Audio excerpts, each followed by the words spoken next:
Welcome back, everyone, to a new story. We really hope you enjoy it. Mom, I'm a boy. Please, believe me. The words are a ghost in my throat, a scream I can't quite let out anymore. They echo in my head during the quiet moments, a desperate plea from a person who is fading from memory. I remember shouting them, my voice cracking, tears streaming down my face as I stood in a living room that wasn't mine, facing a woman and a man who insisted they were my parents. They had looked at me with such pity, such profound, heartbreaking sorrow. Not for the son they'd lost, but for the daughter they believed was delusional. My real parents, the ones who had raised me as Ian for 14 years, had stood by, their faces pale and defeated. They had handed over my life in a manila folder filled with legal documents and a DNA test I didn't understand. A hospital mix-up, they called it, a terrible, tragic mistake. The Dawsons' baby girl, Eleanor, had gone home with them. Their baby boy had gone home with the Dawsons. Now, the mistake was being corrected.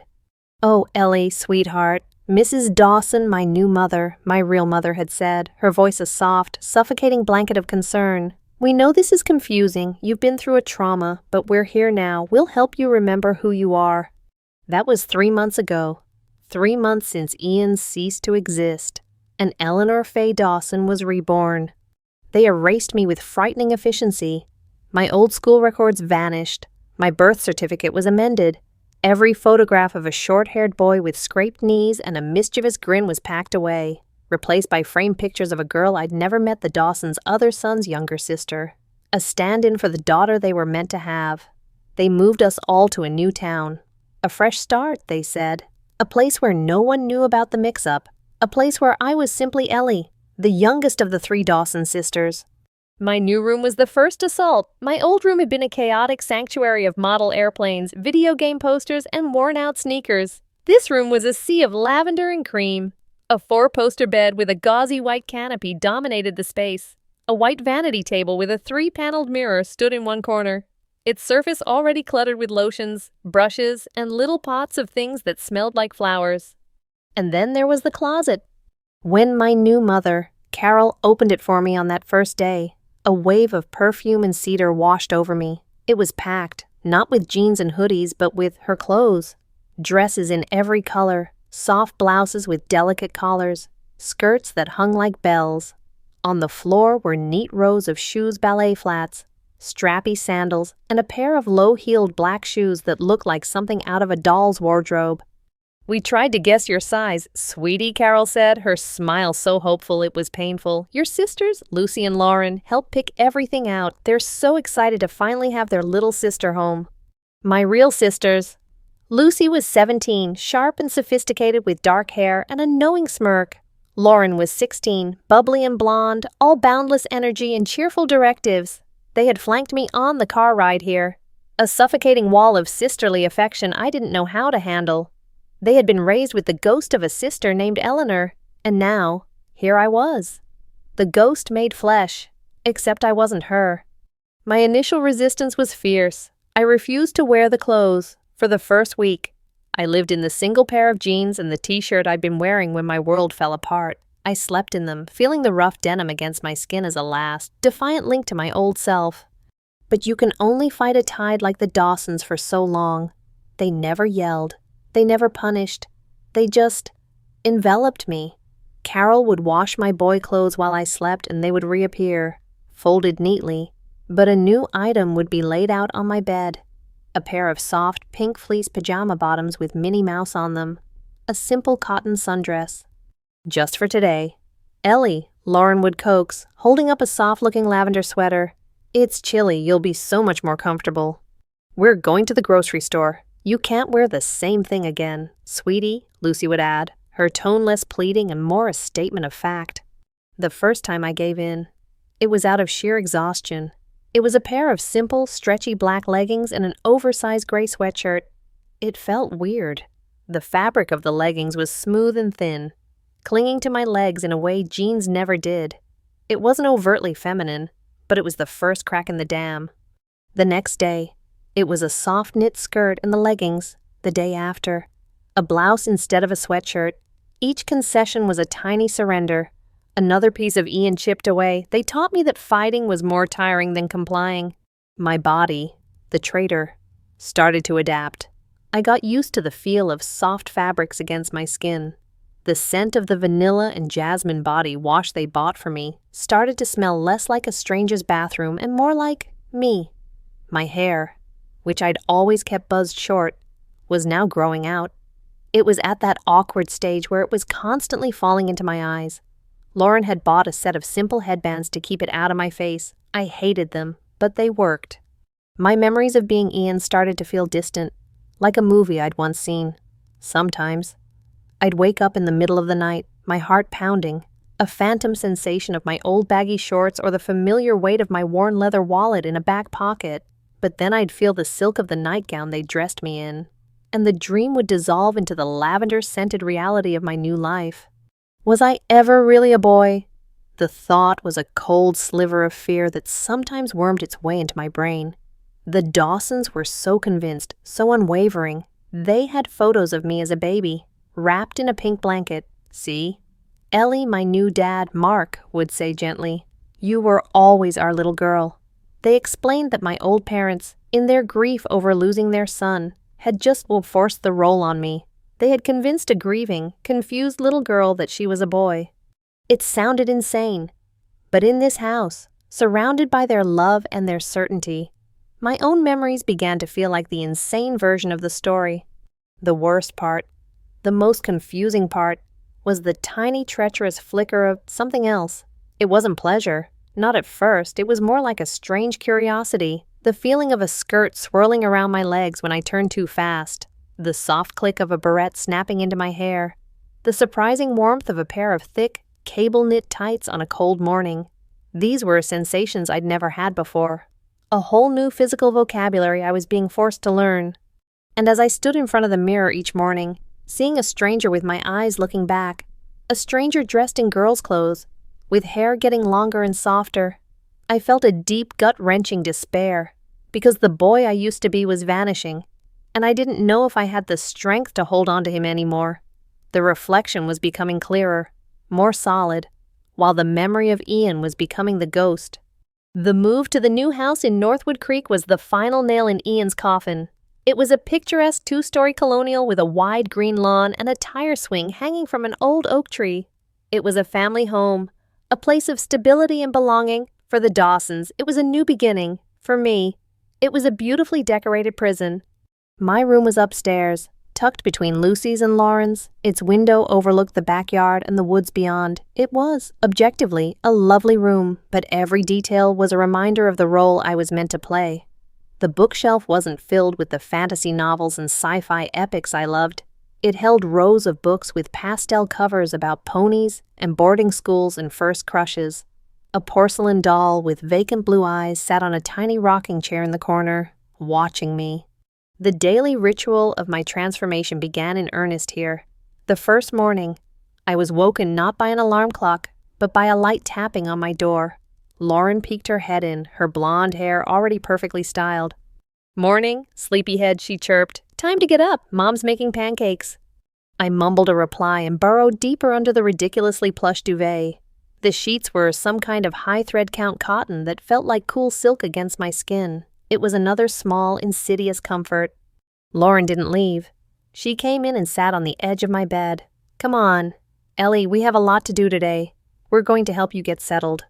Getting settled, I soon learned, was a euphemism for a complete overhaul. My morning routine was no longer a 5-minute affair of splashing water on my face and pulling on whatever was on the floor. It was a process. First, the bathroom. The shower was stocked with products that smelled overwhelmingly of fruit and flowers. There was a gentle foaming face wash that left my skin feeling soft and tight. There was a shampoo that promised volume and shine, and a conditioner that made my growing hair feel slippery and strange. After my shower, wrapped in a fluffy pink towel that absorbed water almost instantly, Lauren handed me a bottle of lotion. "You have to moisturize," she said, as if it were a law of physics, especially your legs if you're going to be wearing skirts all the time. The sensation of rubbing the cold, creamy lotion onto my own skin was deeply unsettling. My hands felt clumsy and foreign as they smoothed it over my shins and knees.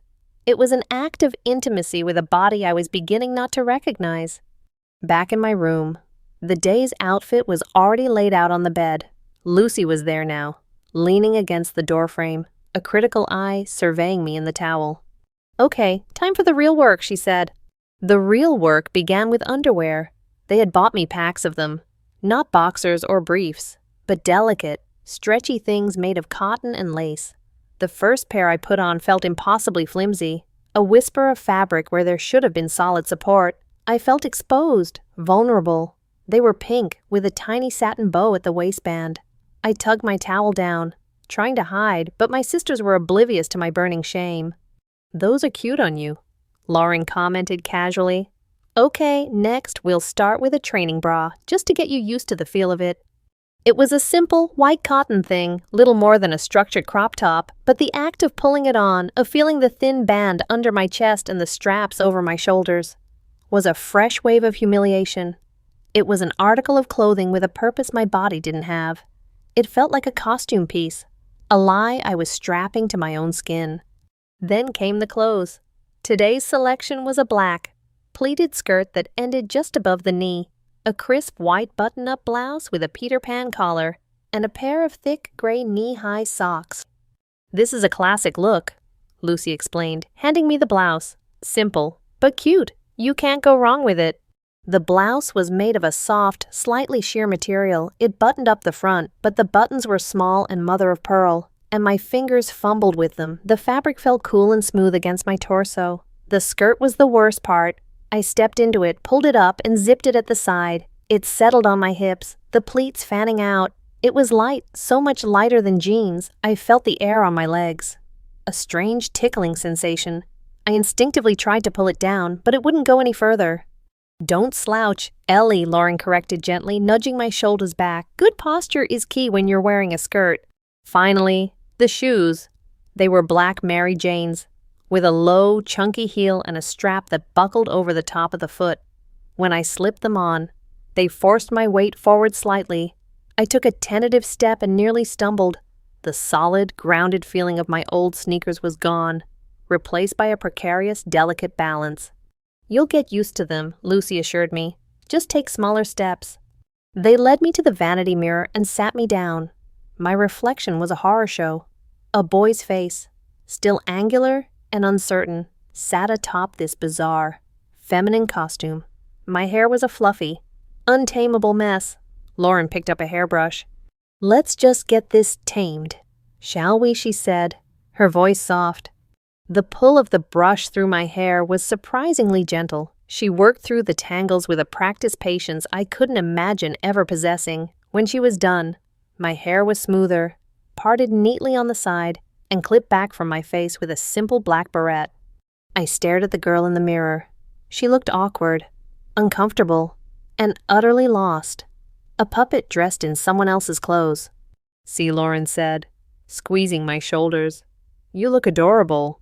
I felt a hot flush of anger and shame. Adorable was the last thing I wanted to be. I wanted to be strong. I wanted to be normal. I wanted to be Ian. But when I went downstairs, my new parents beamed. "Eleanor, you look so lovely," Carol said, her eyes shining. "Just like a perfect little lady," Mark added, patting my head. The praise felt like a physical weight, pressing me down, molding me into the shape they wanted.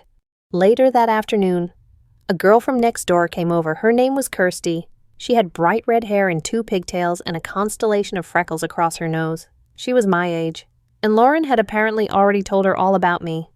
"Hi, Ellie," she said, bouncing on the balls of her feet. "Oh my God, I love your outfit. It's so cute. You look like you just stepped out of an anime." I just stared at her, unsure what to say. Kirsty wasn't deterred. She linked her arm through mine, her touch easy and familiar. "Lauren says you're starting at All Hallows with them. That's so cool. It's a great school. You're going to love it." Oh. She chattered on, pulling me into the backyard to show me the best climbing tree. I followed numbly, hyper-aware of the skirt brushing against my knees and the clumsy clump of my shoes on the grass. Kirsty, in her shorts and t-shirt, scrambled up the tree with practiced ease. "Come on up," she called down. I just shook my head, looking at my impractical skirt. She laughed. "Oh, right, skirt problems. Don't worry, you'll learn the tricks. Every girl does." Her acceptance was absolute, to her. I was just Ellie, the new girl next door, a girl with skirt problems, her casual. Unthinking validation was more powerful than all my family's gentle coercion. It suggested a world outside this house where Ellie was my unquestioned reality. That night, as I lay in the canopied bed, wearing a soft, long-sleeved nightgown with little blue flowers on it, I felt a profound sense of loss. I wasn't just losing my name and my clothes. I was losing my right to be a brother, not a sister, to be a he, not a she. Lauren and Lucy weren't my tormentors. They were trying to be good sisters. Kirsty wasn't mocking me.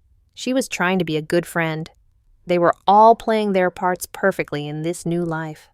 And I, the unwilling star of the show, was slowly, terrifyingly starting to forget my old lines. A week later, it was time to officially enroll at All Hallows Academy. It was a private school, the kind with a sprawling, manicured campus and a crest on the front gate. It was also the kind with a strict dress code. Lucy and Lauren had been students there for years, and now I was to join them. The morning of our trip to the school to get my student ID and finalize my registration was another lesson in my new life. The uniform had been hanging in my closet for days. A silent wool and cotton sentinel. I had tried my best to ignore it. Now there was no escape. "Okay, Ellie, uniform time," Lauren announced, pulling the garment bag from my closet. The All Hallows uniform for girls was traditional. A heavy, black, knife-pleated skirt that fell exactly to the middle of the knee. A long-sleeved white Oxford shirt, tailored to be more fitted than any shirt I'd ever worn. A black blazer with the school crest embroidered on the pocket in gold thread. And a striped tie in the school colors, green and silver. The process of dressing felt even more formal and restrictive than my previous sartorial experiments. The Oxford shirt was stiff, the collar scratching lightly at my neck. The fabric was thick, and I could feel the darts in the back that were meant to accommodate a girl's figure, making it pull awkwardly across my flat chest and broader shoulders. Lucy, ever the perfectionist, stepped in to help with the tie. "You'll never get the knot right," she said. Not unkindly. She stood in front of me, her fingers deftly looping the striped fabric. Her proximity was unnerving. She smelled like apples and hairspray. As she tightened the knot, I felt the collar cinch snugly against my throat. It felt formal, official, choking. Next came the skirt. It was heavier than the other skirts I'd worn, made of a sturdy wool blend. When I put it on, it hung with a serious, unfrivolous weight. It wasn't for play. It was for learning, for discipline. I had to wear black, opaque tights underneath, which felt like a second skin, smoothing over my legs and hiding them completely. The Mary Janes were replaced with sensible, black leather loafers. When I looked in the mirror, the transformation was more complete than ever before. The uniform was a powerful equalizer. It stripped away personal choice and enforced an identity. In this outfit, I wasn't a boy in a skirt. I looked like a student at All Hallows Academy, a female student. "It's a little snug in the shoulders," Carol noted, fussing with the back of my blazer. "You're a bit broader than we estimated. We can get it tailored if it's uncomfortable." "It's fine," I mumbled, wanting nothing more than to get this over with. The drive to the school was a blur of suburban streets. I sat in the back, staring out the window, feeling the unfamiliar textures of my clothes with every small movement. The slight friction of the tights, the stiff collar against my neck, the weight of the blazer on my shoulders. All Hallows was intimidating. The main building was old brick, covered in ivy, looking more like a university than a high school. As we walked through the wide, echoing halls, I felt 100 pairs of eyes on me. A few other students were there for similar administrative tasks, and they all glanced at the three of us, the two polished, confident upperclassmen and the awkward, tense-looking freshmen trailing behind them. The administration office was a quiet, wood-paneled room. The woman behind the desk, Mrs. Gable, gave us a warm, practiced smile. "Ah, the Dawson sisters," she said. "Here for Eleanor's ID, I presume." My stomach twisted at the name. Lucy did the talking, handing over the necessary paperwork. Mrs. Gable typed into her computer. "All right, Eleanor, we just need to take your picture. If you'll stand against the blue screen over there." My legs felt like lead as I walked to the designated spot. A harsh light flashed on. A little smile. "Dear," Mrs. Gable encouraged. I tried to force my lips into something resembling a smile, but it felt like a grimace. The camera clicked. A moment later, a plastic card was laminating in a machine on the desk. Mrs. Gable handed it to me. There I was, frozen in time, a pale, nervous-looking girl with wide, haunted eyes, wearing a blazer and tie. Below the picture, in bold black letters, it read Dawson, Eleanor Fay. My new name, my official, undeniable identity. Holding the card felt like holding a verdict. It was real. This was happening. As we were leaving, we ran into a woman with a chic, short haircut and stylish glasses. "Lucy, Lauren, good to see you," she said, her voice warm and energetic. "And who is this?" "Ms. Mooney. This is our little sister." "Ellie," Lauren said, pushing me forward slightly. "She's starting 9th grade this year." Ms. Mooney's eyes lit up. She was the drama teacher. I'd later learn, Eleanor. What a wonderful name. It's a pleasure to meet you. You have a fascinating face. Very expressive, almost cinematic. Are you interested in drama, by any chance? I was so taken aback I could only shake my head dumbly. "Well, think about it," she said with a wink. "We're always looking for new talent. Welcome to All Hallows." Eleanor. She swept away, leaving me reeling. No one had ever called my face fascinating or cinematic. Boys' faces weren't described that way. It was a compliment for a girl. A small, unexpected spark of something not pride. Exactly, but a kind of startled awareness flickered within me. For a split second, I saw myself through her eyes, not as a mistake, but as a new girl with an interesting face.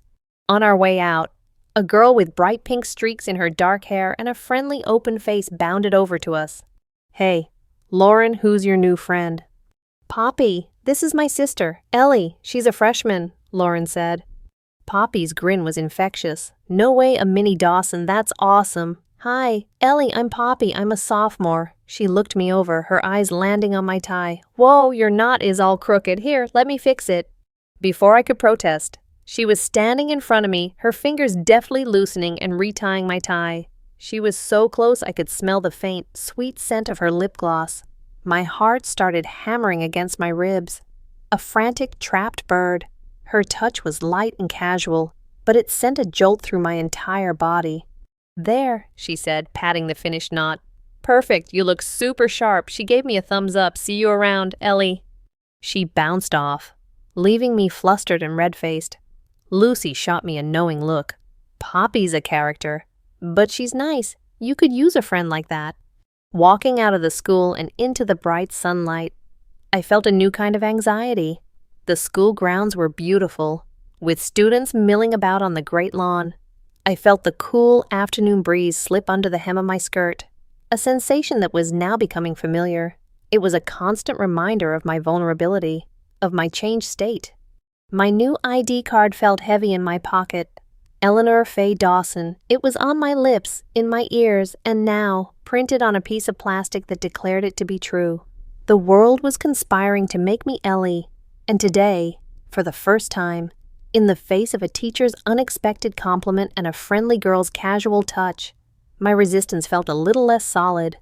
The weekend before school started was thick with a strange, nervous energy. The entire Dawson household seemed to be operating on a low hum of anticipation. For Lucy and Lauren, it was the familiar excitement of a new school year. For me, it was the slow, dreadful march toward a public unveiling I wasn't ready for. On Saturday evening, we had a family dinner. It was a weekly tradition, Mark explained. A time to connect. We sat around the heavy oak dining table, the scent of roast chicken filling the air. Mark talked about a project at his architecture firm. Carol talked about a charity fundraiser she was organizing. Lucy and Lauren chattered about school cliques and which teachers they hoped to get. I was quiet, pushing a piece of roasted potato around my plate. They tried to include me, asking gentle, leading questions. "Are you excited for your first day?" Ellie Carroll asked. I shrugged. "I guess. You'll be in classes with Kirsty, I think," Mark added. "That should be nice." "And Poppy already likes you," Lauren chimed in. "You'll have friends in no time." They were building a world for Ellie, brick by brick, and waiting for me to move into it. It was all so kind, so well-intentioned, that it felt impossible to fight against. Screaming "I'm not Ellie" at this dinner table would be like throwing a rock at a stained glass window. It would only cause damage and make me look like a monster, so I stayed silent and let them build. Later that night, I escaped to my room. I'd taken to spending hours in there, not because I liked it, but because it was the one place I could be alone with my jumbled thoughts. I changed out of the jeans and sweater I'd been allowed to wear for the casual weekend and pulled on the pajamas laid out for me a soft flannel set decorated with a repeating pattern of Minnie Mouse heads. I caught my reflection in the vanity mirror. The image was jarring. My face, which I still saw as Ian's, was framed by hair that now brushed my jawline. The childish, feminine pattern of the pajamas seemed to mock the seriousness of my expression. I looked like a boy forced into a silly costume for a joke, but there was no punchline. This was my life now. A soft knock came at the door. It was Lauren, holding a large flat box tied with a satin ribbon. "Mom got you something," she said, her eyes sparkling. "A little welcome to the family and good luck at school present." She placed the box on my bed and sat beside it, patting the lid expectantly. I opened it cautiously. Inside, nestled in layers of white tissue paper, was a dress. It was the most elaborate piece of clothing I had ever seen up close. It was a deep, shimmering shade of purple, made from a heavy, satin-like material. It was sleeveless, with a simple, rounded neckline. But the skirt was a vast, floor-length affair that flowed out from a cinched waist. "It's for the school's Founders' Day Gala in October," Lauren explained. "It's a huge deal. Everyone dresses up. Mom wanted to make sure you had something really special for your first one." I stared at it, my throat dry. It wasn't just a dress, it was a costume for a princess. "Come on, try it on," she urged, already lifting it from the box. The fabric whispered as it moved, the sound rich and expensive. "I don't want to." "Oh, don't be like that," she said, her voice still light, but with a new thread of insistence. "Just for a minute. We have to see if it fits." Before I could protest further, she was helping me out of my pajama top and holding the dress up. It was heavy. I reluctantly stepped into it and she pulled it up, the cool, smooth fabric sliding over my skin. She zipped it up the back, the zipper's teeth closing with a decisive sound, sealing me in. The bodice was snug, fitted against my chest and torso. The waist was tight, and from there, the skirt exploded outwards, pulling on the floor around my feet in a circle of deep purple. I felt the weight of it, the sheer volume of fabric. "Turn around," Lauren breathed, her eyes wide. "Oh, Ellie, wow." She led me to the full-length mirror on the back of my closet door, and I saw it. It wasn't me. It couldn't be me. The person in the mirror was a stranger, slender and tall, with my dark hair falling softly against the pale skin of their shoulders. The purple of the dress made my eyes look darker, deeper. The fitted bodice gave my torso a shape it didn't normally have, and the massive skirt made my waist look small. The complete absence of my legs, hidden beneath the sea of fabric, was disorienting. It erased the last vestige of a boyish frame, leaving only a graceful, elegant silhouette. I lifted a hand, and the stranger in the mirror lifted hers. I touched my face, my hair. The reflection mimicked my every move. I was Ian. I knew I was Ian. But the image in the glass, she was beautiful. A wave of dizziness and confusion washed over me. This was wrong. This was a lie. This was a costume. But my heart was pounding with a strange, new emotion. It was a terrifying cocktail of shame, fear, and a tiny treacherous thrill. The thrill of seeing a version of myself that was so utterly alien. And yet not ugly, not ridiculous. "You look like a princess," Lauren whispered, her voice filled with genuine awe. I couldn't speak. I just stared, my mind racing, the boy in jeans, the awkward girl in the school uniform. They were both struggling versions of me, but this was something else entirely. This was a complete transformation. It was a fantasy brought to life. In this dress, there was no trace of Ian. There was only Eleanor. And for one fleeting, horrifying second, as I stared at the elegant stranger in the mirror, a thought flickered through my mind. Unbidden and shocking, I don't look bad in this role.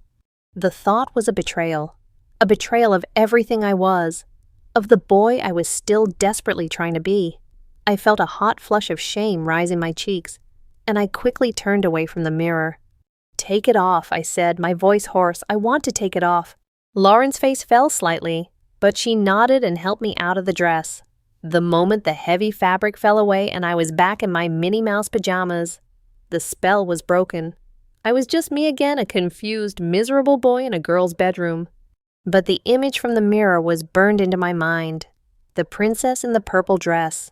She was in there now, a possibility I had never considered, a version of myself I couldn't unsee, and she terrified me more than anything else.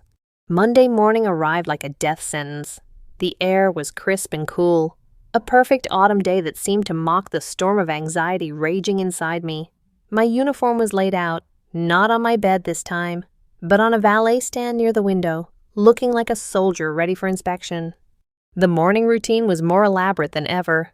Lucy insisted on helping me with my hair, using a curling iron to give the ends a soft wave that brushed against my jaw. "It just softens your look a little," she explained, her focus intense. The heat from the iron was a strange sensation, another foreign element in this new life. Then came the makeup. It was a point I had tried to argue, but Carol had been firm. Just a little something. "Ellie, all the girls at All Hallows wear a little makeup. We don't want you to feel out of place." Lauren sat me down at my vanity. Her touch was gentle as she applied a sheer foundation that evened out my skin tone, then a touch of blush on my cheeks, a faint pink that made me look flushed and healthy. The worst part was the mascara. I flinched as she brought the tiny brush toward my eye. "Hold still," she chided softly. "Just look up." The feeling of the bristles combing through my eyelashes was bizarre. When she was done, my eyes looked bigger, darker, more defined. Finally, she swiped a slick of pale pink, glossy lipstick across my mouth. The taste was waxy and sweet. "There," she said, tilting my head to examine her work. Natural, pretty, and perfect for school. I looked in the mirror and felt a profound sense of detachment. The face staring back was a carefully constructed mask. It was Ellie's face. It had my features, but they were polished and presented in a way that was completely alien.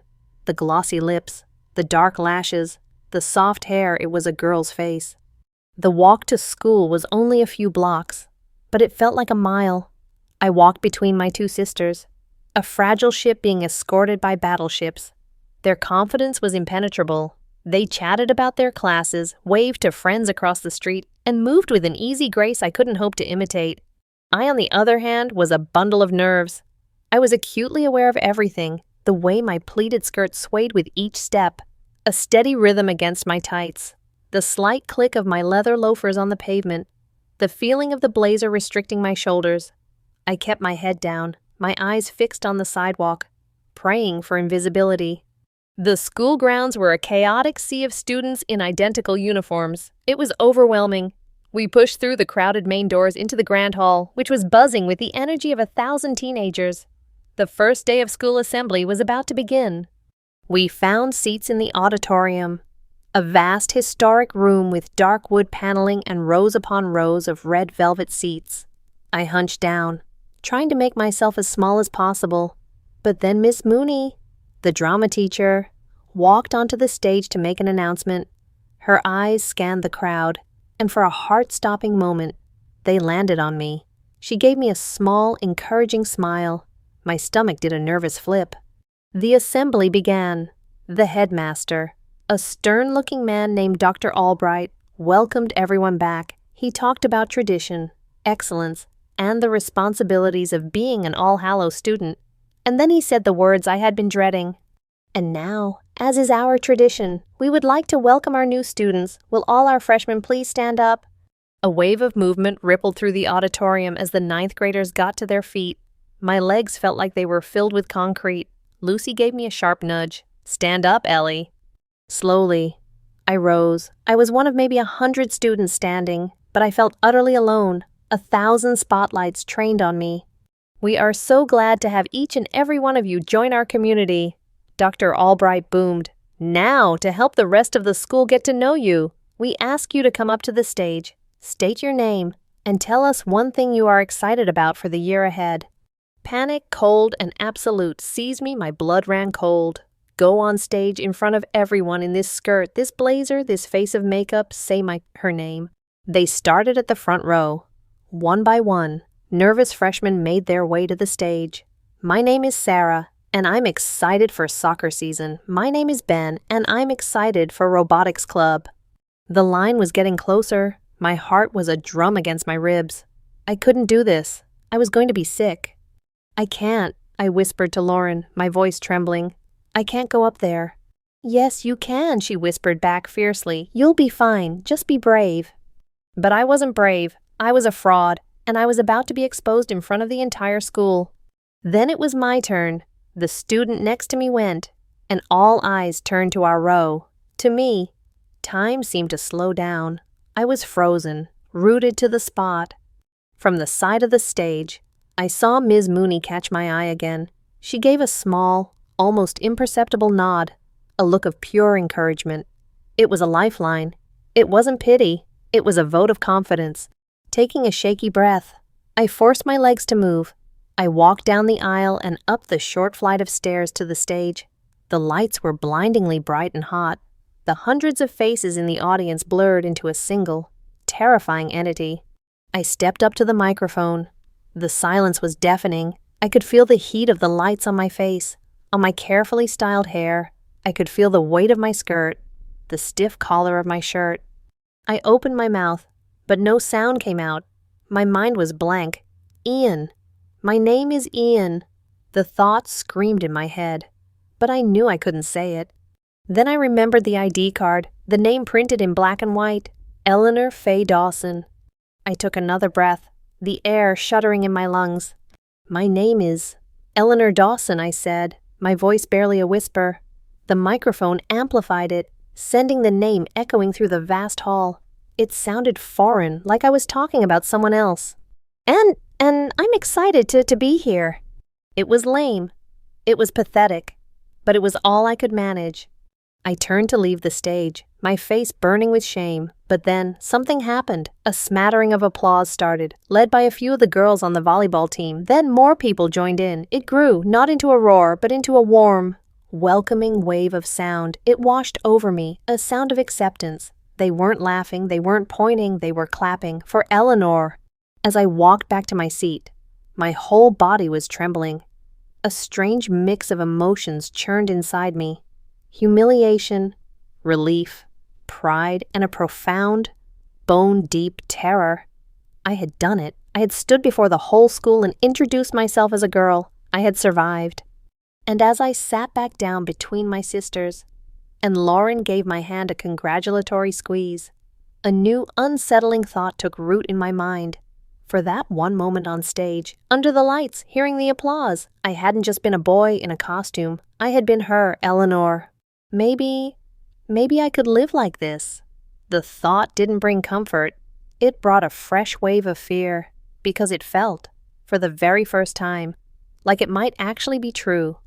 The days after the assembly fell into a strange new rhythm. Life at All Hallows was a whirlwind of new classes, new teachers, and new faces, and with every passing hour, the identity of Ellie became more solidified, both in the eyes of others and, to my horror, within myself. Being a girl at school was a completely different experience. Boys moved through the halls like sharks, all sharp elbows and loud jokes. Girls moved in schools, their conversations a constant, flowing river of whispers, giggles, and shared secrets. And I was now part of that river. Poppy, the girl with the pink-streaked hair, adopted me immediately. She would appear at my locker between classes, linking her arm through mine as we walked. "Come on, Ellie. We'll be late for chemistry," she'd say, pulling me along. Her casual physical contact was a constant source of anxiety and a strange, unfamiliar warmth. She'd lean her head on my shoulder when she was tired. She'd fix the collar of my blouse. She'd grab my hand to show me something funny on her phone. Each touch sent a jolt through my system, a reminder of this new intimate social landscape I was navigating. My resistance to this new life began to fray at the edges, worn down by 1,000 tiny interactions. It was one thing to be Ellie in the controlled environment of my home. It was another thing entirely to be her in the wild, unpredictable ecosystem of high school. The compliments, for one, were relentless and disarming. "Ellie, Your hair looks so cute today, Kirsty would say at lunch. Oh, I love that little pin you're wearing, a girl from my English class named Maya would comment. You have such pretty eyes, Ellie. Poppy sighed one afternoon as we were studying in the library. They're like super dark and intense. Each comment made my cheeks burn. As Ian, the most I could hope for was cool shirt or nice shot in a game of basketball. This was different, this was personal, focused on my appearance, on the very details of my being that were being so carefully curated for me. At first, I hated it. It felt like they were praising the cage, not the person inside it, but slowly, insidiously, a part of me started to crave it. The validation was a potent drug. When I caught my reflection in a window, I'd find myself checking to see what they saw the way my hair fell, the collar of my blouse, the neat pleats of my skirt. The clubs were another front in my slow surrender. Miss Mooney, true to her word, cornered me after class one day. Eleanor, she said, her smile warm. I meant what I said. I think you have real stage presence. We're holding auditions for the fall play next week. It's a comedy. I think you'd be a natural. Please consider it. Lauren and Lucy were thrilled. Oh, you have to do it, Ellie. The school plays are amazing. A part of me, the old Ian, recoiled theater acting. It was the opposite of everything I was, but another, quieter voice wondered what it would be like to be on stage, pretending to be someone else. It felt fitting. In a way, I was already acting every second of every day. Poppy, meanwhile, was determined to get me to join the dance club with her. It's super casual, she promised, pulling me toward the gym where the club was meeting. We just learn fun routines. It's a great way to de-stress. I was a terrible dancer. My body was all angles and awkwardness. But I let her pull me into the dance studio, where a dozen other girls in leggings and t-shirts were stretching. The instructor put on a pop song and started demonstrating a routine. I tried to follow, my movements stiff and clumsy, hyper-aware of my uniform skirt. Poppy, beside me, moved with a fluid, joyful energy. She noticed my struggle and laughed, not unkindly. You're thinking too much, she said, grabbing my hands. Just feel the music, like this. She guided me through the steps, her body close to mine. My heart hammered in my chest. I was clumsy, I was embarrassed, but for a few minutes, caught up in the music and Poppy's infectious enthusiasm. I wasn't thinking about being Ian or Ellie. I was just moving. These moments were the most dangerous, the moments when I forgot to fight, the moments when I felt a flicker of actual enjoyment in this new life.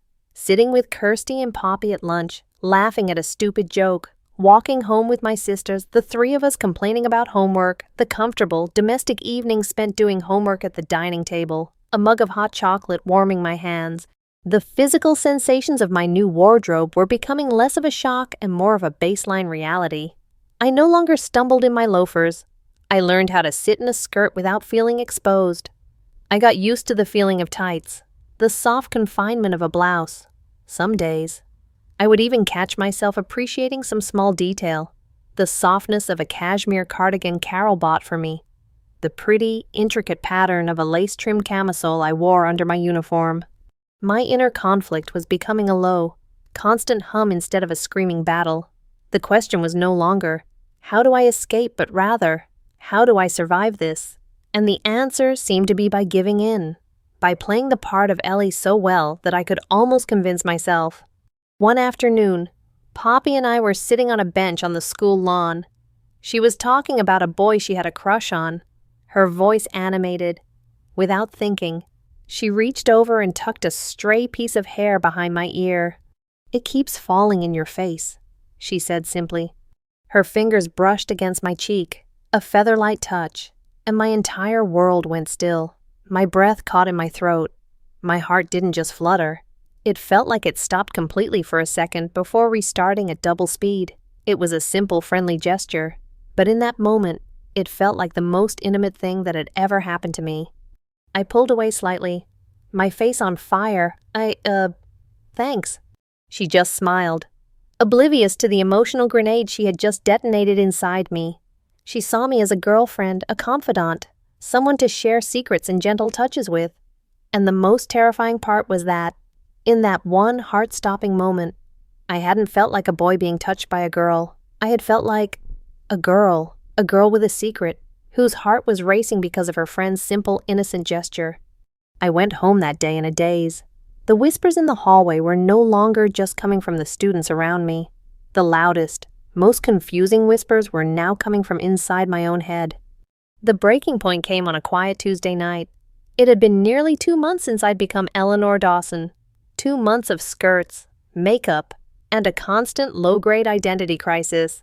I was sitting at the vanity in my room, staring at my reflection.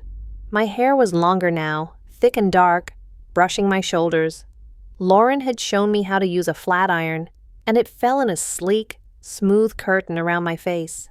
My skin was clear, thanks to the multi-step cleansing routine Carol had insisted upon. I looked like a girl, a tired, sad girl, but a girl nonetheless. The image of Ian, with his short hair and defiant smirk, was becoming harder and harder to conjure in my mind's eye. He felt like a character from a book I'd read a long time ago. A wave of panic washed over me. I was losing him. I was losing me. In a desperate attempt to reclaim some piece of my past, I dug through the desk drawers until I found a plain notebook and a pen. I opened it to a fresh page, my hand trembling slightly. I was going to write it down. I was going to affirm my own reality, a truth that everyone else denied. I put the pen to the paper. My name is Ian. I stared at the words. The letters looked clumsy, foreign. The name felt strange on the page. I tried again, writing it over and over. Ian, Ian, Ian. The ink bled into the paper, the letters growing more distorted with each repetition. My hands started to cramp. The name looked wrong. It felt like I was writing down a lie. The muscle memory of being Ian, of thinking of myself as Ian, was fading. My daily life was a constant reinforcement of Ellie. Every teacher, every friend, every family member called me Ellie. I signed my homework as Eleanor Dawson. My locker had her name on it. My student ID declared it to be true. Frustration and despair welled up inside me. I gripped the pen tighter and tried to write about my old life. I used to live in a blue house on Elm Street. My best friend was named Sam. We used to build forts in the woods behind my house. I was on the soccer team. I was a boy.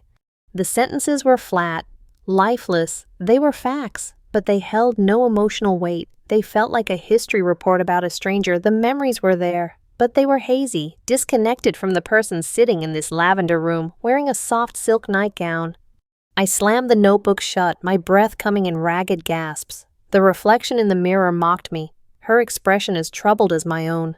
Who was I? Was I the boy from the memories, or the girl in the mirror?